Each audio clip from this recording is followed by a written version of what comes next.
All right, guys, thank you for joining us for this second of 3 planned so far umpire sessions. While we're waiting for any others to join in, I'll just run through a bit of quick housekeeping. If you move your mouse around, you'll see a couple different functions with Q&A and chat and things like that. If you've got any questions relating to any of the content that is presented by the 2 presenters tonight, please use the Q&A function. That just makes it a whole lot easier to keep track of questions rather than using the chat box. So that would be much appreciated. Anything else, drop that in the chat box to me and I'll try to get back to you as soon as possible. The 2 presenters that we've got tonight again are Leela Sakri and Tyler Klink. And I think that's probably about it for me, I think. Yeah, I'll let the presenters take over. Leela?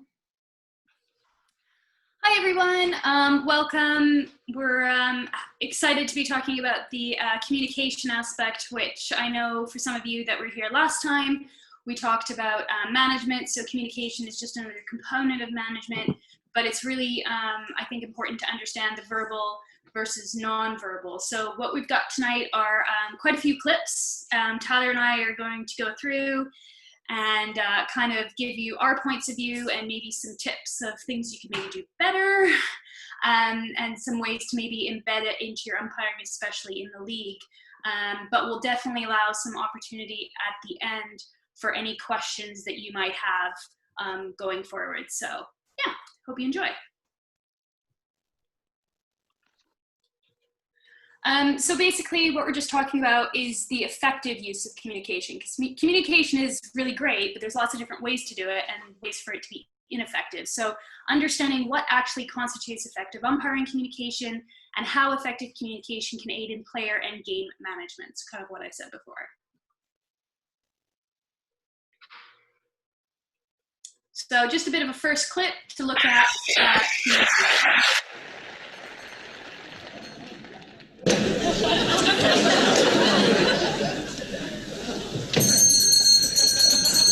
Four candles. 4 candles.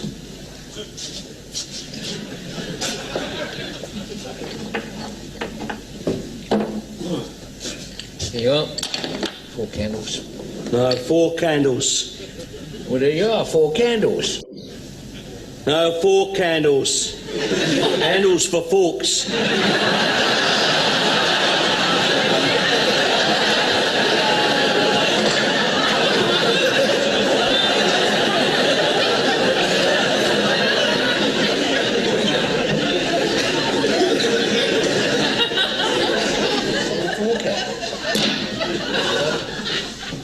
Got any plugs? Plugs? Yeah. What kind of plugs? A rubber one, bathroom.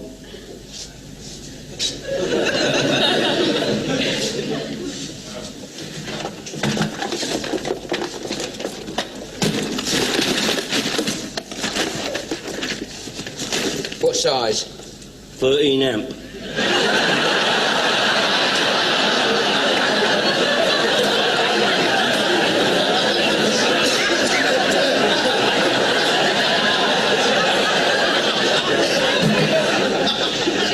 Plugs, electric bathroom plugs, you call them. A tree, electric bathroom.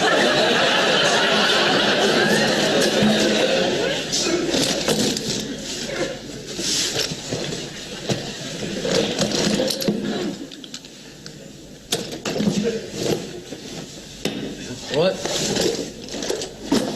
Saw tips. Saw tips.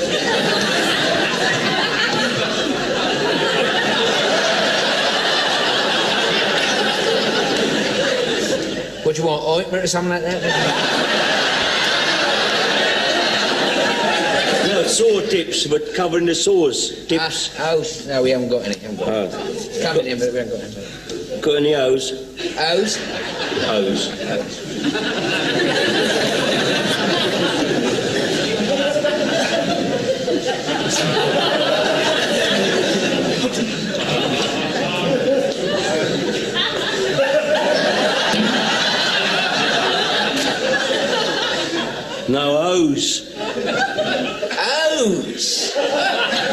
I thought you meant O's.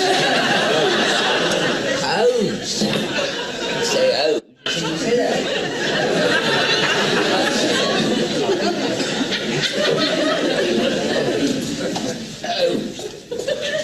O's. He meant O's.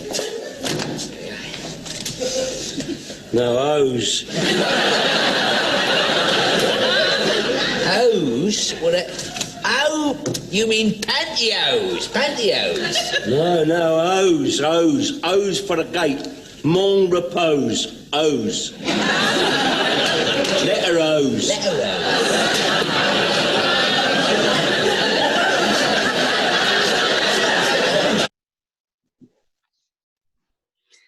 So, you know, I know it's a bit of an old clip and it doesn't always match up, but the point is you can see he becomes frustrated as he's coming through and thinking about what communication are we using? Are we making it clear? If we're seeing that players are becoming more frustrated, or they have that look on their face of like, I have no idea what you're talking about, what can we do to try and aid in helping their understanding and make it easier for us in the long run? But yeah, and there will be communication issues of, you know, how you use terminology and what people know. And I think that clip kind of just sums it up of people become more frustrated. You think you're being clear, but clearly they're not getting it. So hopefully some of these clips that we're going to talk about will aid in not having a situation like that. So just a little quote about effective communication. Don't use words too big for the subject. Don't say infinitely when you mean very. Otherwise, you'll have no word left when you want to talk about something really infinite. So basically, try not to overcomplicate things. Keep it as simple and concise as possible.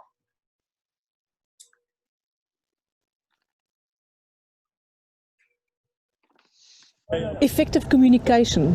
We believe together we are better. Operating as a team, getting a synergy from their pairing working, and a connection, a visible connection, is becoming much more important than each umpire doing their respective end.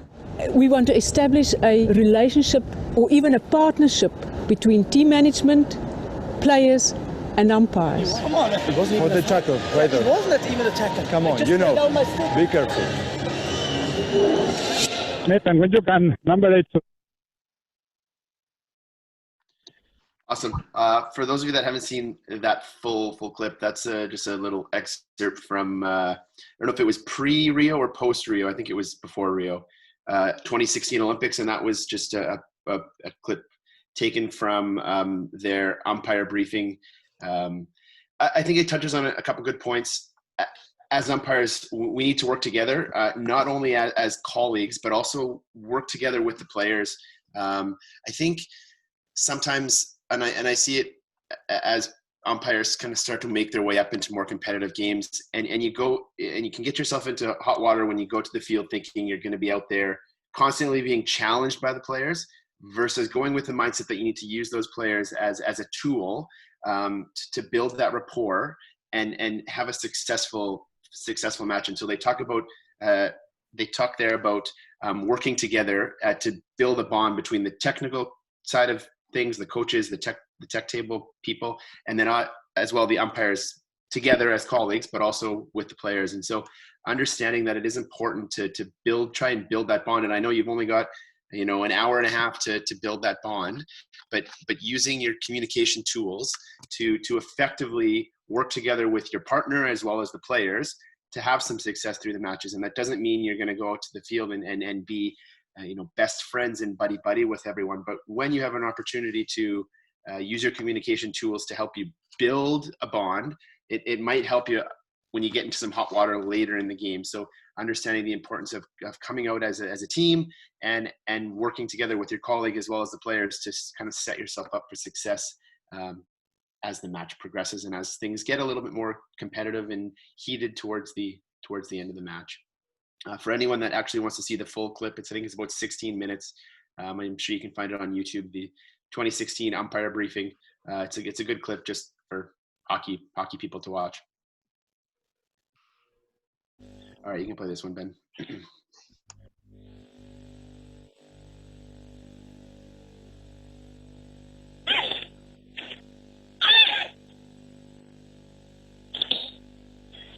Did you see her push her? I thought you pushed her. Sorry. She didn't fall herself. Sorry, she didn't. I gave a corner because the ball wasn't near her. Yeah. Well done.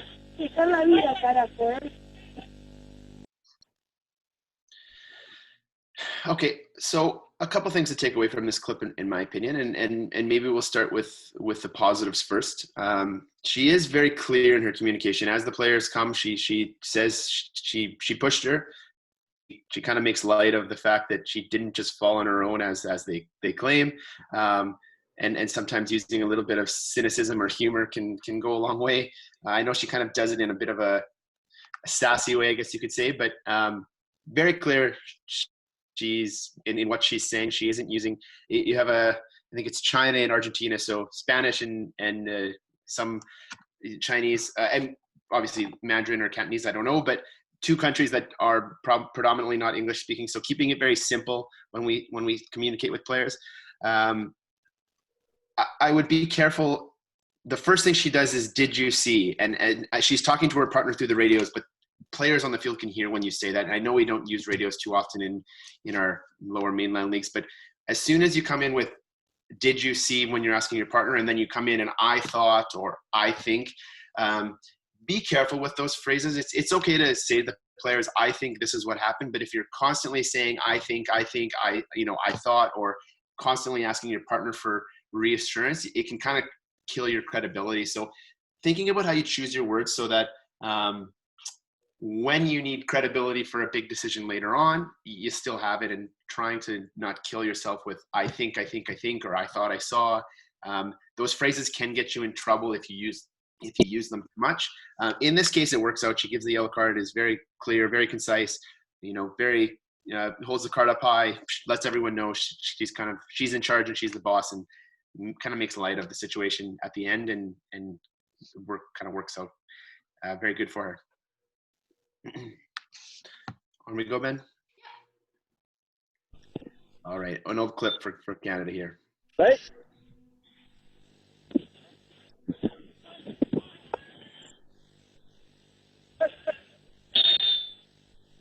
Captain Perez, no. Come. Okay, I can go first. Okay. Tim, you ready?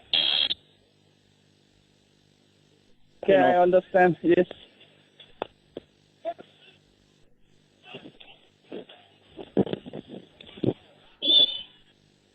Hey. Hey.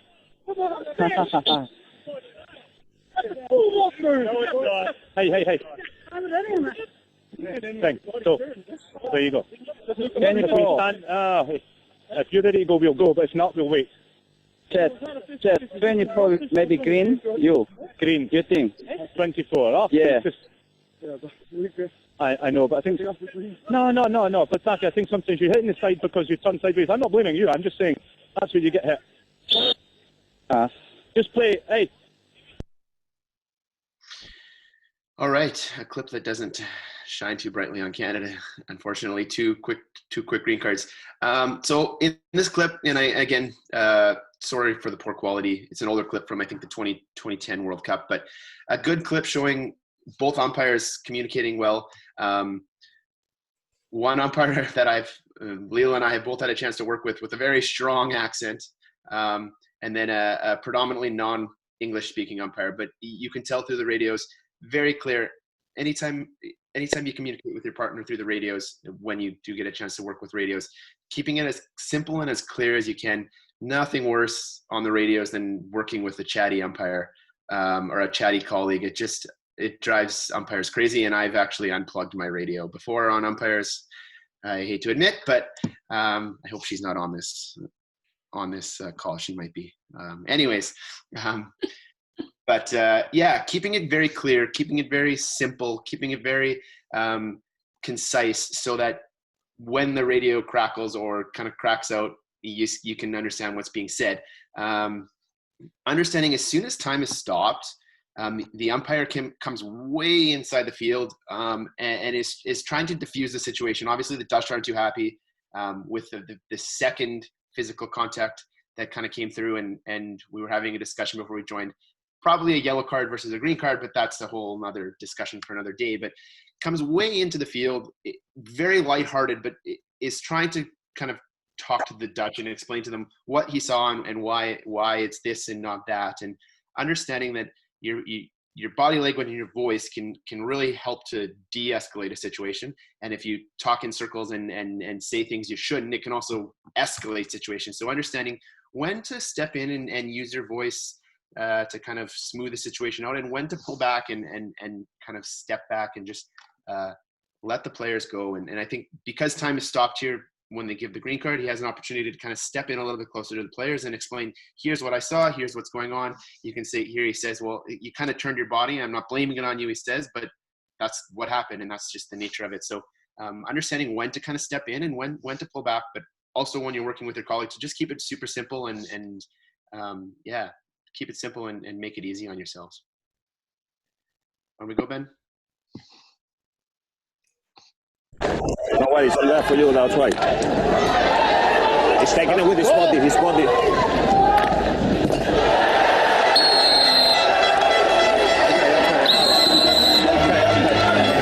his body. No, but stay away. No, sorry. Stop his body. He went off his body to his chest and took it with his chest. Okay. In place. So it's a lifted ball for Reading. Okay, perfect. Outside. No video, yeah? No video. So off his body, tie off you, okay? Just outside the 23, guys. Outside, okay? Outside. Jeff, when you're positioned, your whistle. Interesting place for that clip to pause. So this clip's really good, and I mean, for anybody that knows that the colleague that was helping the initial Scottish umpire, I think Scottish, be rude. Nathan Stagnow, world class, and there's a few things to unpack in this one. The first thing is, as soon as it happens, he starts communicating off in the radio. It's off the body. Again, I'll touch on it. If you ever happen to have the opportunity to work with radios, it's really good to have that discussion with your colleague before, of if something is happening and play is streaking, especially towards your circle, how do you want to be communicated to? For me, I get into the zone and I'm like, I can't hear, I kind of zone out, which is great when you don't have to listen to, annoying spectators, but sometimes you zone out and you don't hear your colleague. So I would almost rather have blown the goal and Nathan gone, Leela, off the body, stop time. And I would have been fine with that.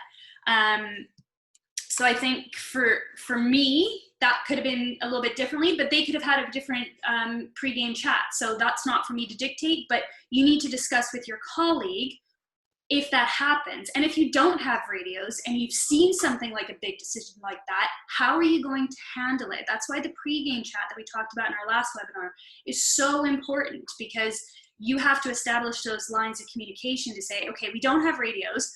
If I see something really big that ultimately can lead to a goal or not, how are we going to stop this game? How are we going to handle it? And that's really important. The next thing that's really great is Nathan is so clear and precise in what he said. And what he starts doing is saying, no, it happened there. He's using his body language to signal. He's using his arena umpiring to say, no, you can't see because the camera's on his back, but he's pointing to his chest as well. So he's giving the decision, not just to his colleague, but everybody else that can at least see on this side. And for me, that's really important, is if your colleague is asking for help, make it clear. Don't go, and then this, and then this. It's just make it nice and simple, straight to the fact. And the other thing is they have radios, but they still got together. And that's what's important, is if there's still a big decision that needs to be made, you get more credibility from people from stopping time, getting together, and you don't want to spend 2 or 3 minutes talking about it, going back and forth. It needs to be quick, but really it's a quick, conference with each other. Yeah, that's the decision. off we go, because you're not going to have that. You're not going to have radios in the league. So if there's a big decision to be made, quickly stop time. Yeah, I'm going to go ask my colleague. Off you go. The one thing I would probably change is the tail end where he is kind of running and giving his decision of, yeah, free hit over there, and it's all kind of just a bit frantic. Time stopped. You control it. Just go, yeah, off your body over there. It's a free hit. And then, you can jog yourself into position and then set, because they can't take the free hit quickly because you've stopped time. So just thinking about, you don't want to be all, flabbergasted. You've made this decision. You've taken back a goal. That's your chance to calm and collect yourself, because guess where the play's coming? Right back into your circle. And if you're still all caught up in that moment, you're probably more likely to make another mistake, because you have immediately come up with this big decision. You need to bring yourself back down and refocus. So just thinking about all those little things afterwards. So, okay, next one. This one we'll show once, and then we'll go through it again and break it down. So don't worry. Come on, jumpy. Come on, guys. Please, come on. Glenn! Beach. Come on, guys. I know it's hard, because 45 seconds is not long, but we need it just a little bit quicker, yeah? Okay. On the whistle. Not yet, on the whistle. So Hoffman gets ready to inject. Out it comes. Ciriello shoots. Oh! The rebound. Oh, penalty stroke, says Hamish Jansen. The umpire's pointed directly to the spots.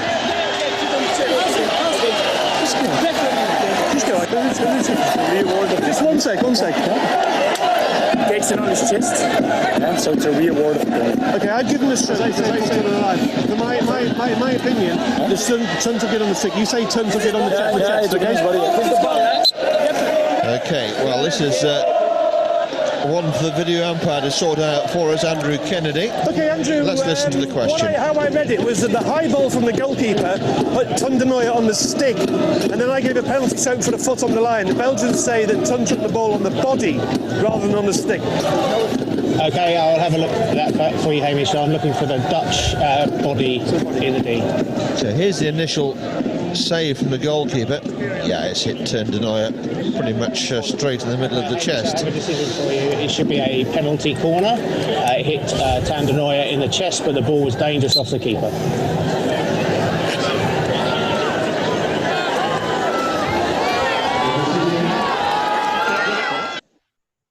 Okay, this is a great clip. This is Hamish from England, and the best part was when I was first doing a presentation on communication, him and both Andrew Kennedy, which I didn't know they were in the room. I'd already chosen this clip, so I kind of went, do you want to talk about it? But if we go back to the beginning of the clip, we'll kind of, because there's lots of really good things in here to take away. And so I just kind of want to break it down, otherwise we kind of lose where it is. If we go back to the beginning of the clip. Come on, jumpy. Come on, guys. Please, come on. Glenn! Beach. Come on, guys. I know it's hard, because 45 seconds is not long, but we need it just a little bit quicker, yeah? Okay. On the whistle. Not yet, on the whistle. So Hoffman gets ready to inject. Out it comes. Ciriello shoots. Oh! The rebound. Oh, penalty stroke, says Hamish Jansen. The umpire's pointed directly to the spots.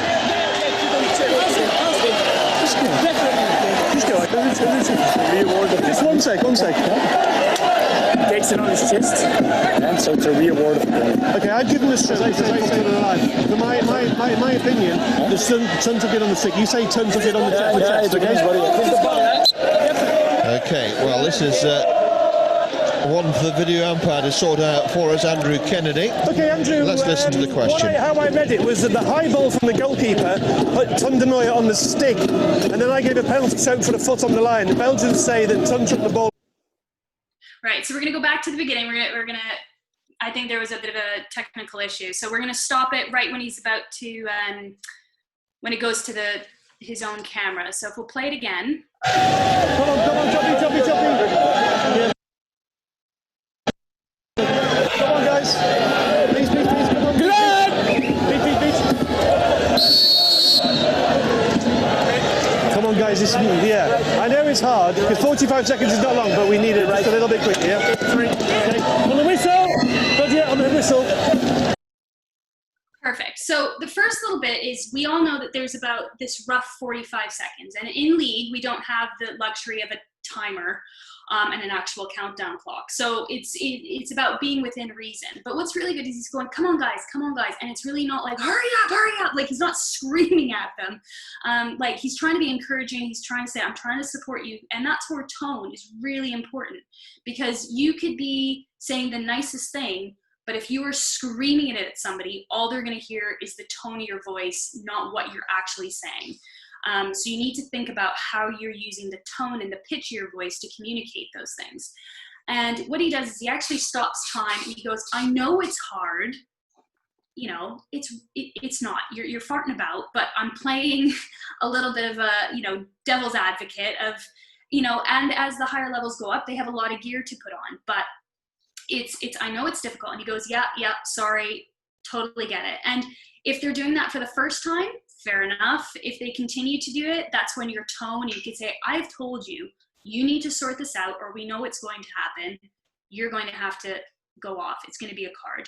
So he's using those skills so that he's building that rapport of like, I've already told you, let's go. And then what's really good, as he's about to start play, he goes right on the whistle, and he makes it very clear, and he actually points to his whistle of like, and both to the attacking team and to the inserter, and just so that everybody's aware, go on my whistle, that's when I'm ready. It's those little communication skills that you can do, and he's not going to blow it until he's in position. So again, taking control of that situation and managing it.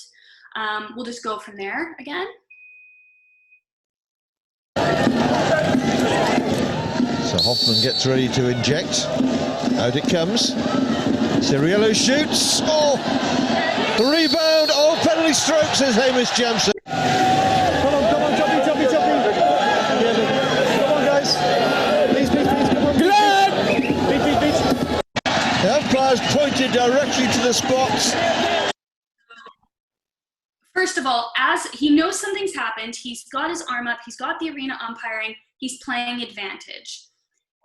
Then it all erupts. And we've all come up into opportunities where both teams look at you, maybe in certain leagues, you've got people running at you and you're going, ooh, something's happened. little, tingly senses. And what's really good is Hamish doesn't immediately start going, oh, and start trying to like, come in with force. He's like, no, off you go. And we'll just watch a little bit of the clip here because you can see it from his angle as well.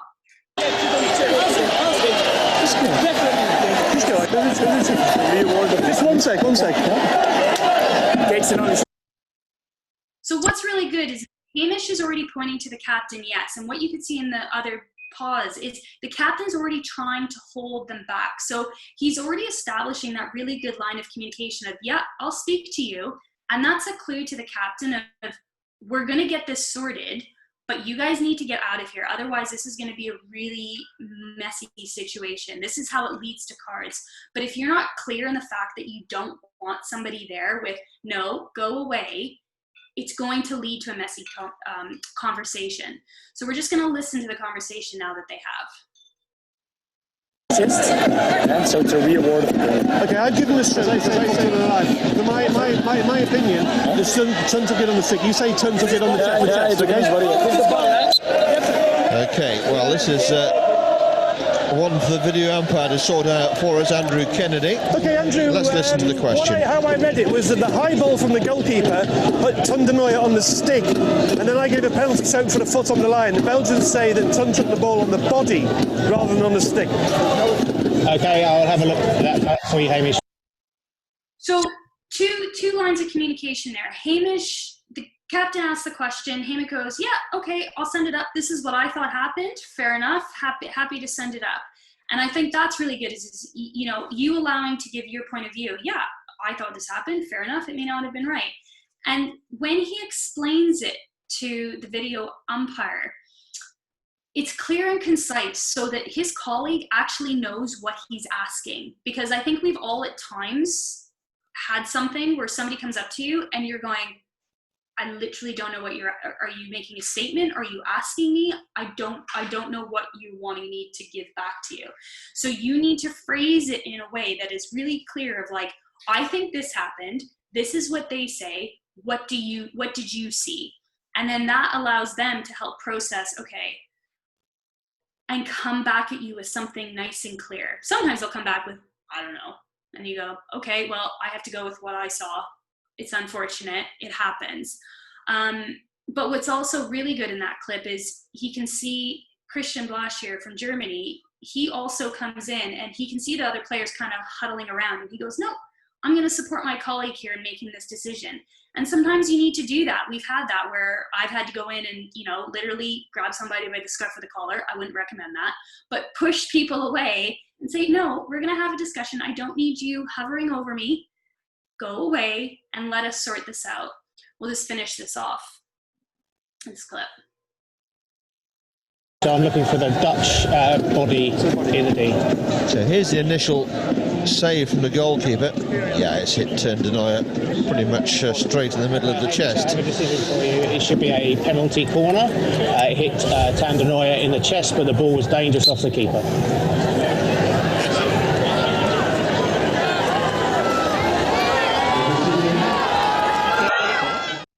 I think what is really nice at the end of this clip is he knows he got it wrong. He got it wrong. He got overturned.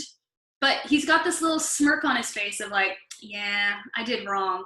But that's okay. He can admit it. You can go, yeah, okay, I made the wrong decision. Especially if your colleague overturns it. You can't ever be afraid of, well, my colleague gave me the decision, and now they're all going to think bad of me. Players would rather you get the right decision. If you're having to do it every time and you're being overturned every time, that's a different discussion. But for those big ones like this, they're just happy that you got the right decision. But that cheeky little smile at the end, I think also just sums up his personality as well. So it just, I know Keely's on the call. She knows Hamish, and you can show your personality through your verbal communication and your nonverbal, because we're allowed to be human. We're allowed to enjoy it. And I think doing those little things shows that you have these human qualities. So we'll go on to the next one.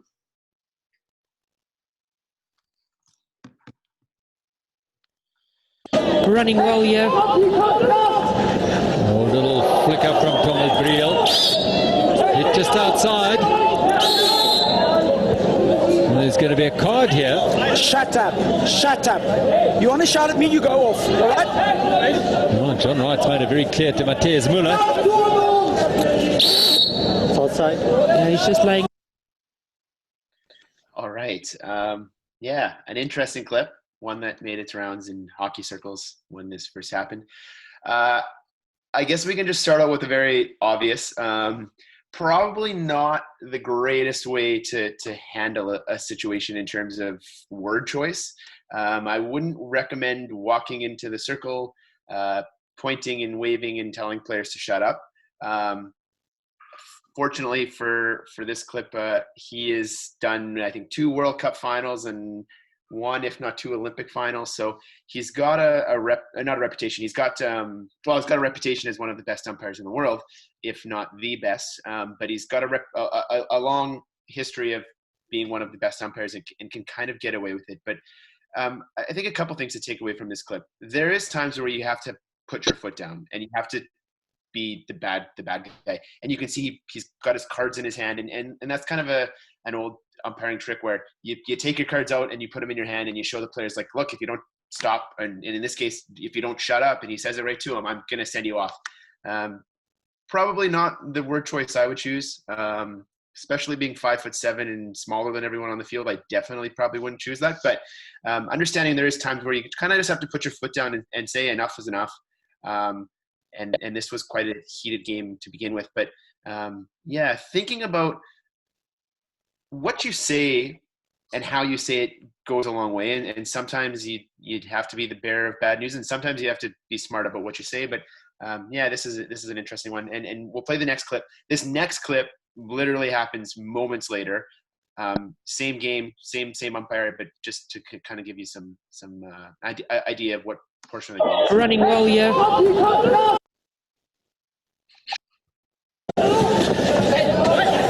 Bounces around, it's still alive. Rumbush does well for Germany. Hit to Belgium. There's a card coming here. You keep your mouth. Oh. All right, Mets. Okay. Thought he was reaching for his pocket, but it's going to come out. There's no question it's coming soon. And I don't think it's going to be a Belgian first. So again, using all of his tools he can before he ends up giving that card, and he references the German captain at the end there to tell him, like, look, enough's enough. Someone's going off here sooner than later, and you can hear the commentator even saying it's bound to happen. So when he does communicate, you can tell his head is, it seems kind of cheesy to say, but his chest is out, his head is high. He's not kind of whimpering away. He's in this clip, he's not yelling or screaming at anyone quite the same way as he was in the last clip when he was telling the players to shut up. But you can tell just by his body language and the way he's kind of holding himself. All he says is mind your mouth, but he says it in a way and uses his body to say, look, okay, we're 10 minutes into the first quarter. I've just had to tell a player to quite literally shut up. But at what point do you guys get the message? And as an umpire, we're trying to do everything we can before we give the card. And here he's just trying to find that communication tool to say, okay, look, we need to get our ducks in a row, and we need to get things in order. Otherwise, someone's going off. And I think this is a good clip of very, very simple communication and doesn't say a lot, but I think we all can understand what this is his last, putting his last foot down. So keeping it simple, but also showing players like, look, here's where we are 10 minutes into the match. We don't want to be here, but here's where we are. So using his body language, his presentation, how his body is, as well as his words here.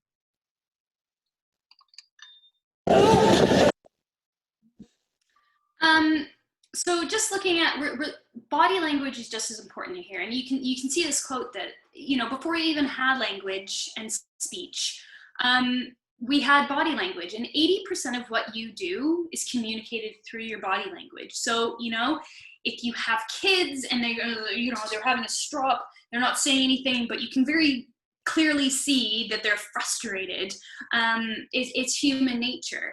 And I think this is where we have to be mindful of our body language, our facial expressions, what are our hands doing? All of those little things play into it. So if there's a situation and it's all really frantic and you're going, yes, and it's over here, and you're showing that you're with the players on this huge, frantic spree as well, that's not really giving confidence to the players. If you actually are doing the opposite of being very slow compared to their hyped up behavior, that can actually add a little bit of a calming factor, not to the point where it's like the sloths from Zootopia where it's all super slow.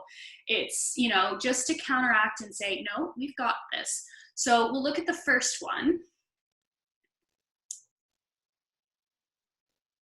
So Tyler's just going to talk about these two pictures. Sure. Yeah. So I think something that we forget as umpires is we can show people that we're enjoying ourselves. The clip on the left here, you can see he's got a big smile, and you can see the Argentinian's got a little smile on his face as well. I think as umpires, we sometimes forget that we can show people we are enjoying ourselves. Yes, games can be intense and you're so focused that you almost forget to smile, but a smile does go a long way in showing people that you are enjoying yourself.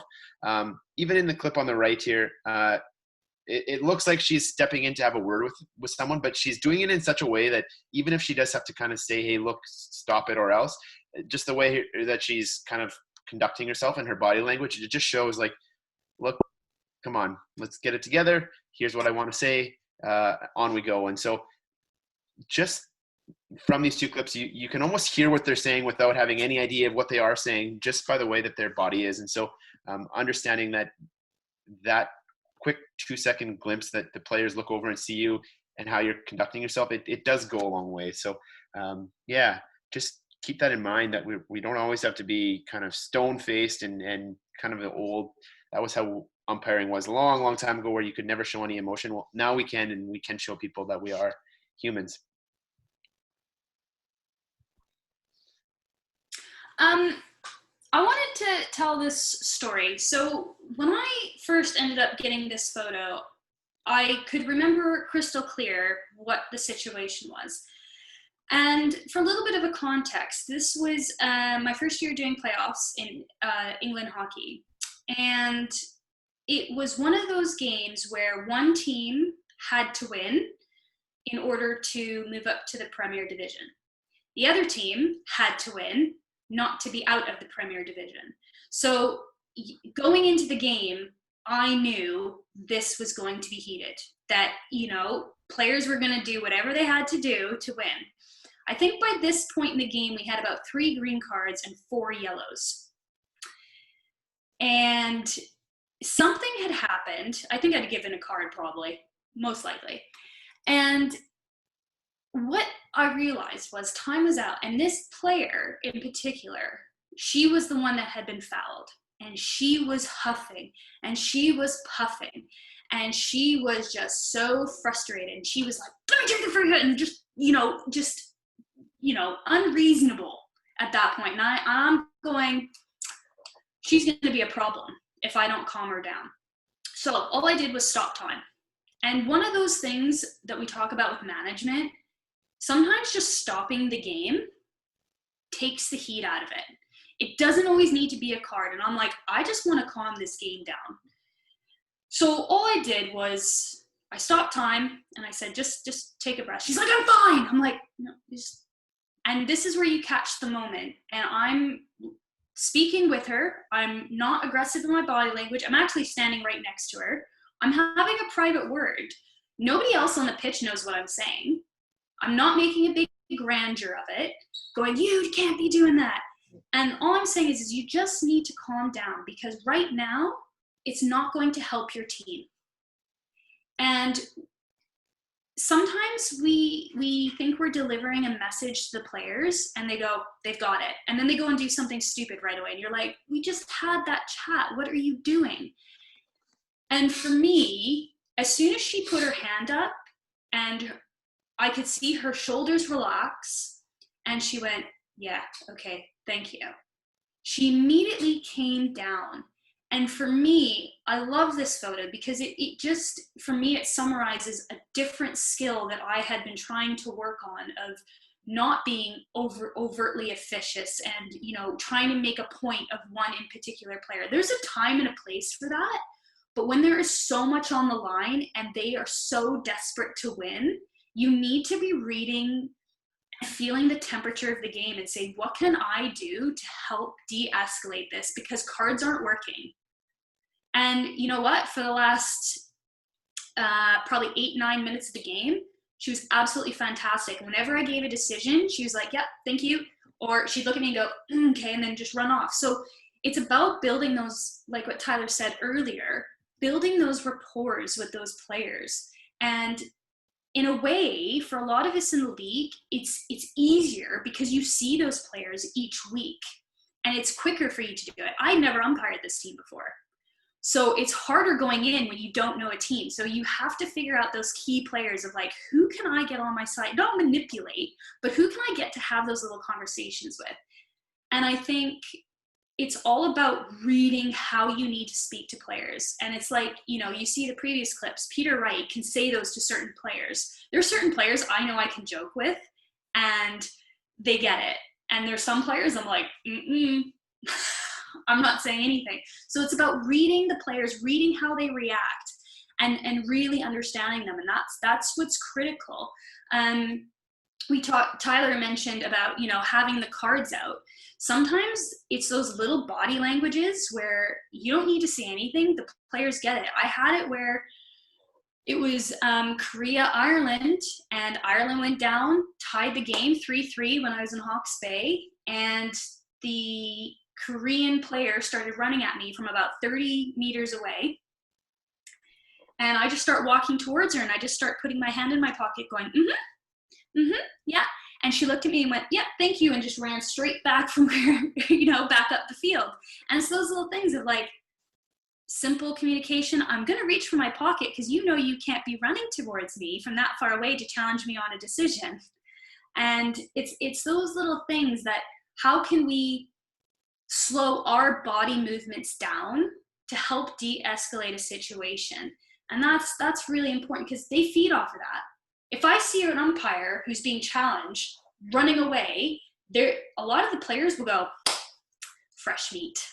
They see it as a challenge, right? But if you continue to keep your shoulders back, head up in a way that's like, yeah, I'm willing to speak, but I'm not going to be pushed around, it's a fine line. And that's what I think we need to think about is, how are we being viewed by the players? Okay, we'll go on to the next one.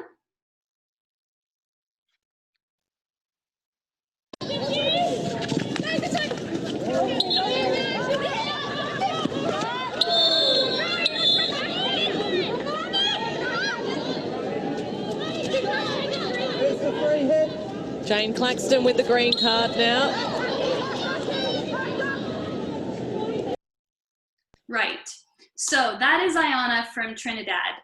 That's actually me on the far side of the pitch. And when that took place, they happened to have her up on the Jumbotron, and I happened to have it in the corner of my eye.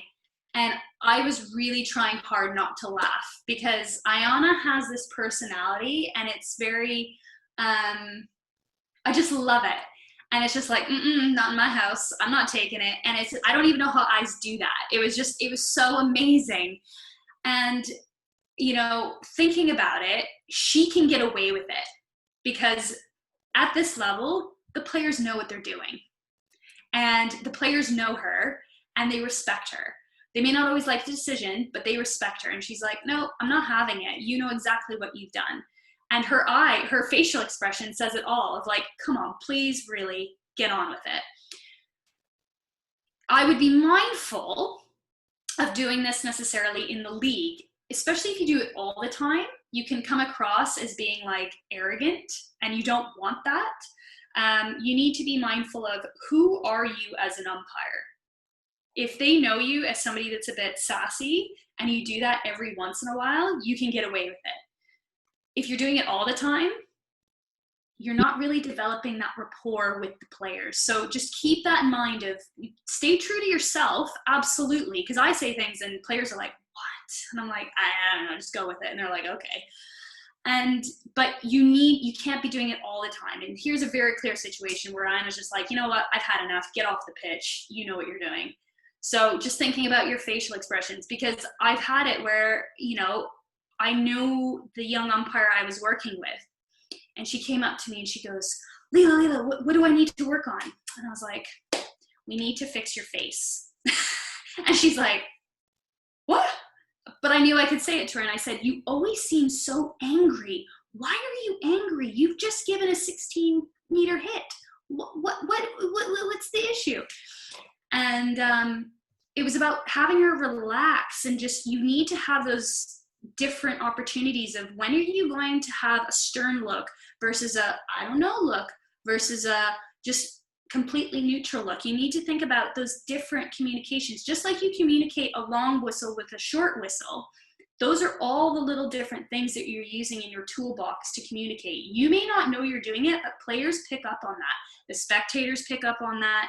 The coaches definitely pick up on that. And especially if you don't look like if you are out there umpiring, like you're not enjoying it, or you're angry all the time, they're going to go, well, what is she doing? She's really angry, right? So it's about having kind of that flexibility in your tool, is what we call our toolbox, to pull out for when you need them. We'll go on to the next one. So I'm just mindful of time, so I won't go too long, but we've talked a lot about arena umpiring. And we talk about Well, first of all, what is it? An arena umpiring is making your decisions and your communication clear to everyone. So if you've got a stand full of 10,000 people, they all should know what your decision is. If you've got that one blind lady in the corner, she should know what you're doing, even if it's through a whistle tone. So how are you communicating? You know, in a friendly match, you might be a bit more relaxed. You might be, you know, your signals might not be as strong. And so forth, or you might be making it extra crystal clear if you were umpiring U12s of like, nope, this means it's a free hit this way, and you're communicating it to them, but showing them the signals, especially if you're playing advantage, right? You could see with Hamish, he had his arm up, he was playing it, he's probably saying it, we just didn't hear it. So you need to communicate, yeah, I've seen something, play on, I'm giving it to you. But how you even do it as you get to higher levels will be different, right? If you were doing national championships, right, you might have it where your arena signaling is a bit more sharp, okay? It might be that your whistle tones start to change, how your facial, how you're holding your body. All these little different things are going to change as you get to a different level, or even the context of the match that you're doing, right? So if I'm umpiring an international match, I might change my tone. I'm going to change my facial expressions if I was umpiring an under 14 girls game, because I don't want to make them cry. Okay, so we need to think about that. Moving on, we need to think about terminology. We have people that come from all over the world, especially in BC, and they play. So some people might say penalty corner, some people might say short corner, some people might just say corner. But we need to think about the colleagues we're working with as well. So, you know, just because they say it's slightly different doesn't mean it's wrong, but make sure that you communicate it, saying, no, it's a corner for the foot inside the circle, that's fine. And especially if it's a lower division, right? If you say penalty corner, they go, what's that? Or you might have players that haven't played in 20 years and they're like, what the hell's a penalty corner? We don't know, right? So thinking about how are you communicating that with your signals, okay? The other thing is language barriers. And we get this at the international level, we get this in BC, we get people that their language, maybe they're not as strong in English. Now we're told at the international level, you have to communicate in English. And we need to be very mindful. Sometimes we work with colleagues that don't speak English as strong. So how are we going to communicate that? I'm not going to be going and speaking like to everybody here is tonight. I'm going to be short, concise, make it very simple. But we also need to be mindful that we have players in our leagues that don't have strong English. And I think sometimes what we need to keep in mind is, I know we go, only one person speaks to the umpire. But if there's one player that's like really, you can tell he's trying to communicate, and one player comes over and says, I'll translate, I think that's the time to go, you know what? Yeah, okay. He feels like he's being heard. You're managing it. You go, yeah, okay. And you can again, do your arena umpiring and say, okay, what do you have to say, right? And it shows that you're trying to work with the players. But the other thing too is you need to be mindful is when you get an imbalance. So let's say you've got one team that doesn't have as great of English and you have one that does. You've got an umpire that can communicate in that language and the other one can't. You need to be mindful you're a team. And what you do on the team is trying to work as a pair and do what's best for the players. And where it becomes an imbalance is when you get an umpire that communicates to them in that language. And first of all, the other team is going, what did he say?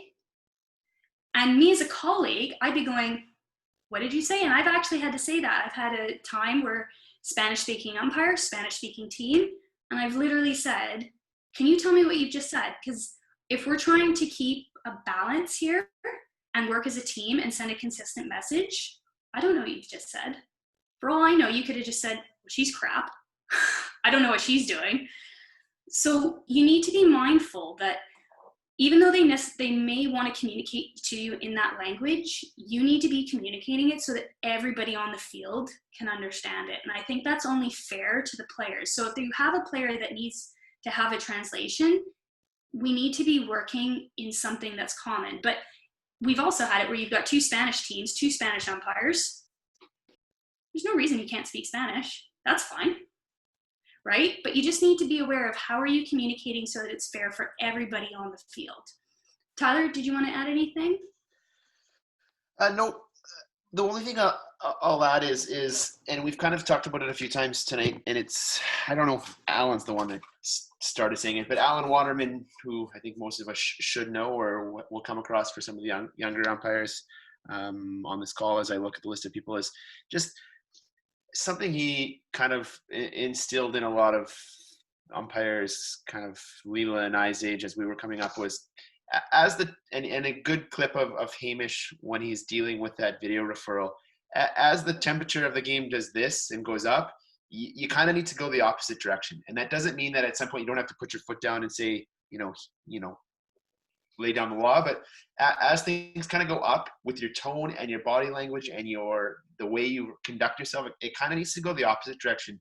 And the players feed off of that. When they are going crazy and they see an umpire kind of frantic and scatterbrained and all over the place, it just like it drives the tension through the roof. Whereas as the temperature goes up and we kind of go the opposite direction, it can have a very, very positive effect on your communication and how you handle the situations as the tension kind of goes up and up and up, and understanding what level of hockey you're at. And I think we've touched on that kind of all through tonight, is understanding what level of hockey you're doing, understanding the skill level of the players, the skill level of your colleague a lot of times can play into that, and a skill level of what your of what your abilities are, and understanding what you can kind of get away with and what you can't get away with. And so and that kind of all goes into communication. And this is, I'll tell you guys, this is something that Leela and I and all international umpires are constantly working on. This is not something that we are experts at by any means. We're constantly working on how we communicate with players, how we conduct ourselves, how we look on TV. When you umpire with a TV camera on, you watch yourself for the first time, you're like, oh my God, I look ridiculous.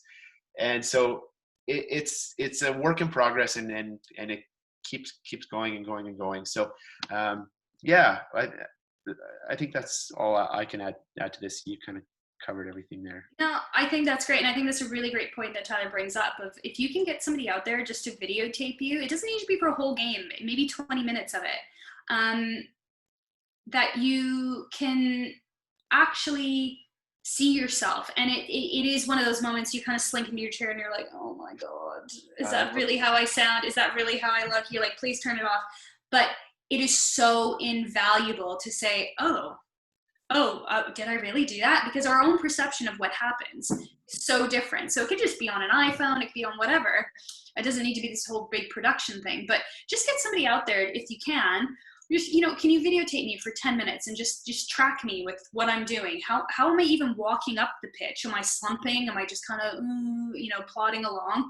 All these kinds of things. So I think, yeah, you get somebody out there to just go and film you, and you will always be your own worst critique, right? So take a look at it, be critical, but also don't take your down where you're like, well, that was horrible, I'll never be a good umpire. Always take it as a learning opportunity. So just kind of finishing it off with the last slide. Oh no, I think there's one more. So again, just nice clear signals, ready to go. Everybody knows what she's ready to do. She's holding the penalty corner and so forth. But for our last slide, which I think really kind of sums up why we all do what we do, if we don't enjoy what we're doing, it will reflect in all the components of our communication. So if you go out and you're going, oh, I got to umpire these 2 teams again, it's gonna show. And it takes every ounce of you to not convey that. And it's tough, and it's ones that I think Tyler and I have still done, even at the international level. You're going, I gotta umpire them, and you're going, I relish the opportunity, but why would you do this to me? Right? And you have to, it's gonna take time. It's not gonna come easy. I mean, I talked to Sarah Wilson, who's one of the top umpires in the world, and I sat down with her and I said, when did you really start to become confident as an umpire? She went, last year. This was in 2017. She'd already done an Olympic Games. She'd done, all these other amazing finals. And I'm going, you're only confident now? What chance do I have? So you just it's going to be something that you're constantly progressing on and constantly tweaking. And, how I communicate in one game will be different from another game. But it's about developing yourself as an umpire. Know who you are. Know your style. And you will have people that will try to change you. And, there's better ways to handle situations, especially with teams, but you still need to be who you are. For me, I'm a smart aleck umpire. I say things that, probably borderline a bit stupid, but I can kind of get away with it because I've worked on that and people know what to expect from me. If I go into a team I've never umpired, I'm not going to do that. So the big thing is enjoy you're doing it. If you're not umpiring, and if you're umpiring and not enjoying it, take a step back and go, why do I do this? Because at the end of the day, we want people to enjoy umpiring. If you're not, we need to get you re-inspired. And that's the biggest thing, is we want everybody to continue on, because you can umpire all the way from 14 up until, we don't have a retirement age for, community levels. So you can keep umpiring on all the way through. So do it so that you enjoy it. But that pretty much is everything. So I guess we can kind of open up if anybody has any questions or wants any other bits if they want. There's no questions currently, Leela. The only comment really came in from Derek, who reiterated what Tyler was saying about different types of friendly international matches and the level that you're umpiring at. John's got his hand up. Are you able to type your question in, John, for us? So there's a Q&A box and also a chat function. Either one of those that you type your questions into for anyone else, we'll get through to all the panelists. So Ben, just as if he's typing it in, I don't think he can actually ask it as an attendee, but something that Leela kind of touched on, guys, and something that I think you kind of have to come to grips with as an umpire is how I communicate is very different from how Leela communicates, and is very different from how, the next umpire communicates, just because of what your skill set is, what your knowledge of hockey is. Even how tall you are can kind of have an effect on how you communicate. And so understanding how I communicate is probably quite different than Leela.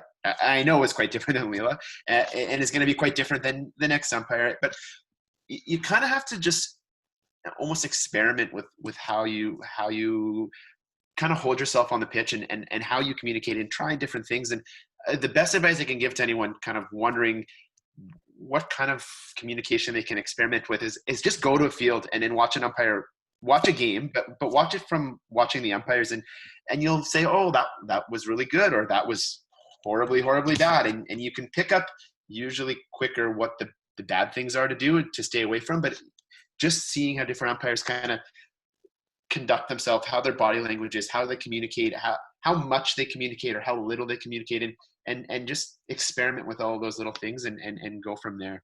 I think there was a John.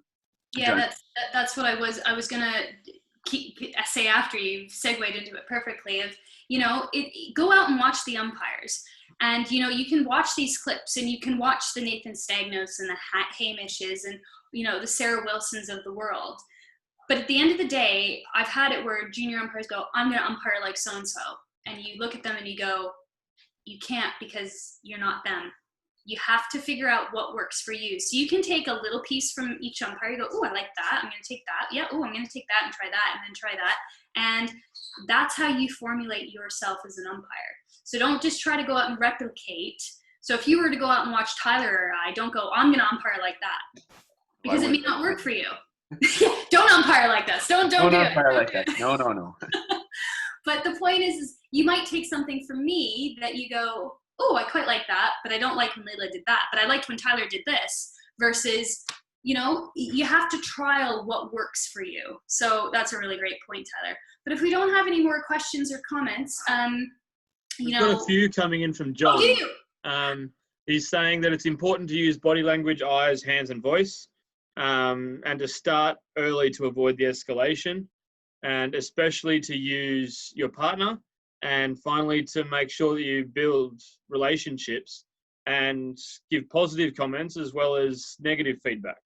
So if you're telling them don't do something, then if they do something well, then tell them, yeah, thanks for that. That's exactly how you should be acting. So I know from my umpiring experience as well, I can get away with a bit of a different reaction and different way of holding myself on the field, partly because I have an Australian accent. It does help a lot. It really does. It really does. Yeah. I remember watching a clip a few years back, guys, on the island where I kind of started my umpiring, and it was a clip of how an umpire handled a situation, and someone asked me, would you handle it like that? And I said, absolutely not. He's 1.5 feet taller than I am. I can't do that. I just, the way my body is built, I can't handle the situation that way. So the things like your voice and your accent and how loud your voice can be, it plays a big part in how you communicate. So Ben, when you say your accent, we kind of say it jokingly, but it's 100% accurate. And all of you, the way your shape, your height, your what color your shoes are can really affect how you umpire. I know that seems ridiculous to say, but the picture of you, when I say Leela as an umpire, we have a picture of Leela in our heads. It's different than the picture you have when you think of me as an umpire. And so understanding kind of where you fit in, and it takes some while. The one thing I will say, guys, is, and I wish we had a few younger bodies on this call. It's good to see some of us that have been part of the umpiring community for a long time, but any of the younger people on this call or on this webinar, the best thing you can do is to just ask questions. And I get lots of young umpires come ask me questions, and a lot of times they're very timid or scared, or what do you think? The best thing to do is just ask, what do you Tyler, do you think I handled that situation correctly? Or Leela, do you think I, got that yellow card right? Do you think this? Do you think, and ask, and sometimes we might give you an answer you might not like, or you might not agree with. It doesn't mean you have to take what we say to heart, but understanding, like, just ask. I mean, what's the worst thing that could say? I think you screwed it up, and here's how I would have handled it. But that does go a long way, and not being afraid to ask for help when you think you might need it. So I'll leave it with that, unless Leela or Ben, if either of you have anything to say. If anyone else has anything to say. Yeah. Anything else? Leela, Ben? No. Nothing else. Thank you, everyone, for your input in questions and things like that coming in. As you can see, we've got one more planned webinar coming up on September 2nd. So what will be happening there is success through failure. So learning from our mistakes and moving through that to make us better umpires in general. So yeah, hoping that we can get you to come along to those or to that one, and we'll go from there. So without anything else, thank you very much to Leela and Tyler for their anecdotes, and also to all the attendees for coming along tonight. And this will be posted up on the YouTube channel again. So if anyone does want to go back and watch it, you're more than able to, but encourage all members from your clubs and communities to get out and watch these to make them better umpires. So thank you very much. Thanks, guys. Thanks, Leela. Thanks, Ben.